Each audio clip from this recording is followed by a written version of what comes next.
Joy to the world, the Lord has come.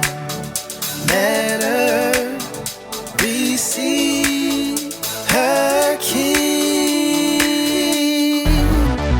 Let every heart prepare him room, and heaven and nature sing, and heaven and nature sing, and heaven and nature.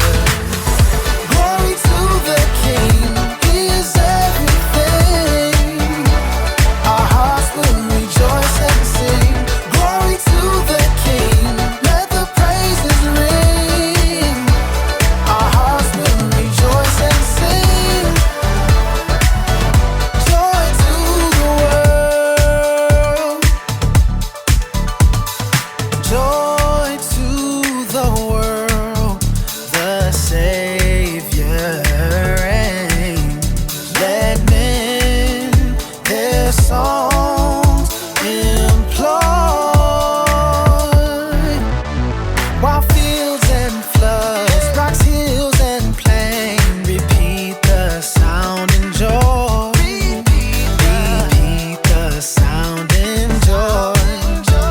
Repeat the sounding. Glory to the King, he is everything. Our hearts will rejoice and sing. Glory to the King, let the praises ring. Our hearts will rejoice and sing. Joy to the world. Keep them bells ringing. Keep them bells ringing. Woo. Keep them bells ringing. Yeah. Keep them bells ringing. Glory to the King, he is everything.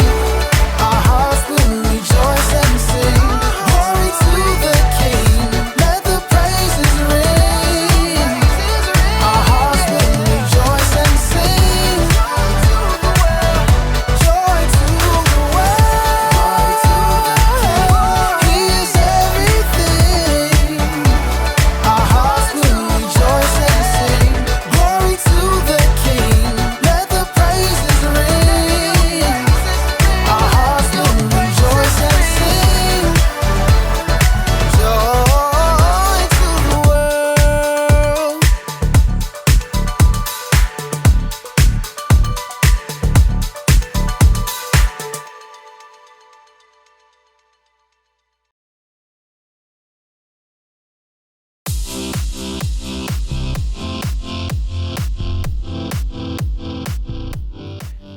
Hey, what's up everybody? My name is Jacob, and if you didn't know by the festive decor behind me, the holidays are upon us. We've got garlands, tree ornaments, tree stars, candy canes. Oh, whoa, that is one big present. I wonder who it's for. To Jacob. That's me. I got a present. Who's got a present? I'm got a present. But before I tear into this bad boy, let me tell you what we're talking about today. It's simple. We're talking about Christmas! Christmas is celebrating Jesus, God's greatest gift. Everybody likes gifts, am I right? Especially when they're all wrapped up with a big bow on top. Let's see what I got. Oh man, I hope it's something cool, like a new pair of shoes. Or I hope it's like one of those headphones that cancel out all other noises. Ah! Cool. No, I hope it's a little puppy, like a basset hound. Then I could put a little hat on top of him and we can solve mysteries together, dude. What do you think, my dear Watson? Is the game afoot or is it afoot? Yeah, that's what I hope. Okay, no, this is what I hope. I hope that it's a trunk full of cash. Then I can buy whatever I want for Christmas. You know something? Hope it's a really cool thing. It can be like the light in the darkness. Today's story is about a time that may have seemed pretty dark, but then God gave his people something to hope for. I can't wait to see what's inside! But I'm gonna wait. Patience is a virtue, Jacob. See you in a few. The Bible. It's 66 books of history, stories, letters, and poetry that fit together to form God's one big story.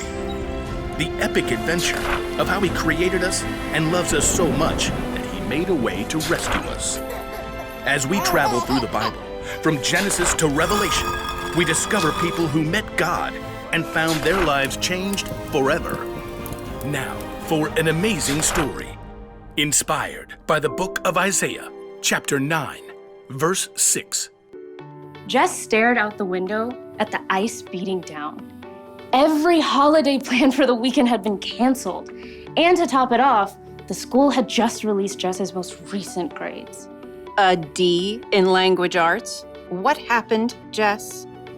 I don't know. You're such a good storyteller. I can't make all the words work out when I try to write it down. Can I go play Mindstorm? Hun, you need to read for an hour first. An hour? I thought it was 30 minutes. Your teacher and I talked. We think a little more reading time will help.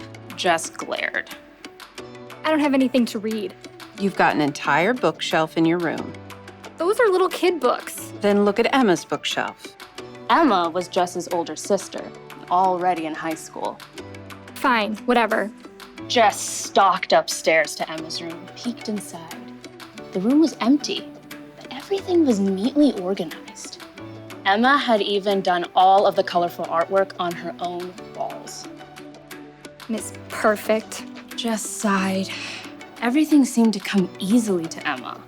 Writing, math, friends, life. I'll probably be stuck in 5th grade for the rest of my life. Jess stood in front of Emma's bookshelf, running her finger over the thick spines. At last, a swirl of color on the bottom shelf caught her eye. Comic book Bible. Huh. Jess thumped down onto the floor and pulled the book off the shelf. She flipped it open, and color exploded off the page. In the beginning, God created the heavens and the earth. The images of creation were vivid and detailed, as if she were right there. Pretty cool. Jess found herself drawn into the familiar stories, seeing and hearing them in a brand new way. Moses and the Red Sea, the fall of Jericho, David and Goliath, Esther boldly approaching the king, David's incredible poetry in the Psalms.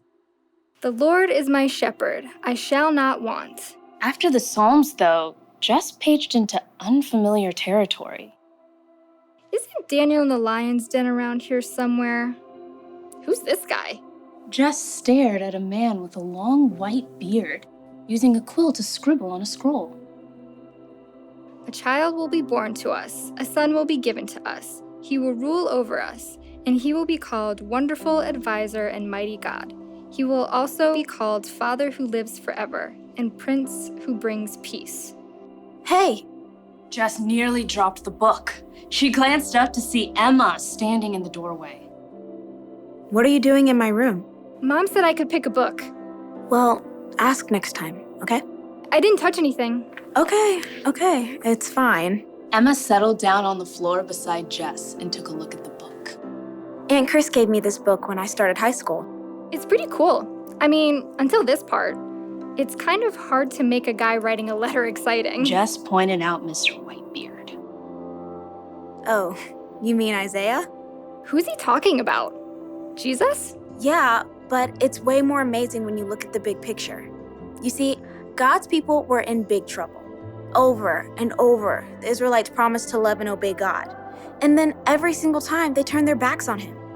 Turned their backs? Like how? Well, they'd start praying to false gods like other nations around them, trying to do things their own way. So God allowed them to be captured by other nations. Emma flipped back, showing images of battles, powerful foreign kings, groups of captives. The Israelites got in really big trouble. Things looked hopeless. So God just ditched them. No way. Every single time, God showed he was still with them. He sent kings who loved God, like David and Solomon and Josiah. And he sent prophets like Elijah and Isaiah to speak God's truth and hope to the people.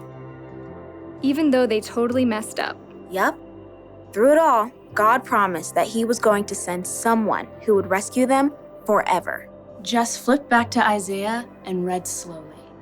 A child will be born to us, a son will be given to us. He will rule over us. That's only one prophecy. There are hundreds of prophecies in the Old Testament that talk about Jesus coming. Jess nodded, trying to take it in. That's a lot of promises. And God came through. The Israelites had to wait a long time, but God kept every single one of those promises when he sent Jesus to live on earth. His very own son. Oh, little town of Bethlehem and all that. You can take the book if you want. Emma tapped the comic book Bible. Jess smiled. Does God promise that I'll get a better grade in language arts?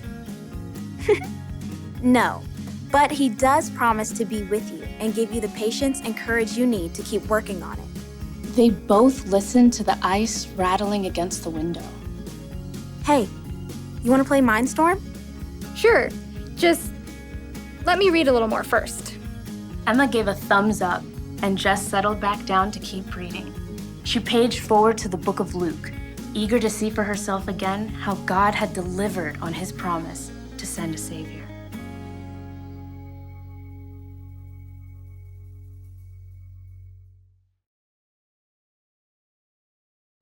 Okay, so hundreds of years before the very first Christmas, it felt like God's people were in the dark. They dealt with bad kings and wars with other nations. They'd been taken captive and removed from their homes. They needed help. They needed hope. You may not know exactly what that's like, but you've probably been through a dark day or two. Trouble at home, trouble at school, trouble in the world. Sometimes you need a little hope to get you through it, to help you cancel out the noise. Well, the good news for God's people hundreds of years ago turned out to be good news for us too. God promised through Isaiah that he would send a baby who would one day save the world. And around 700 years later, God kept his promise when Jesus was born. Listen, if it takes you or me 700 years to keep a promise, that probably wouldn't be too cool. God's different. He's been here forever, and he'll be here forever. So 700 years is like, sometimes with hope, there's a little waiting involved. One thing's for sure though, when God makes a promise, he keeps it. So when things are dark, know that God promised to send us a savior. When you're lonely, know that God promises he'll always be with you. When you're sad or hurting, know that God promises that there's going to come a day when there will be no more pain and no more sadness. Isn't that something to hope for? So here's the one thing to remember today. We can have hope because God keeps his promises. That's a little gift of hope for you this Christmas. Oh yeah, my present. Let's see what we've got. Ugh. Do not open till Christmas. Oh man, looks like I'm gonna be hoping for a couple more weeks. It's definitely not a puppy. I'll see you next time.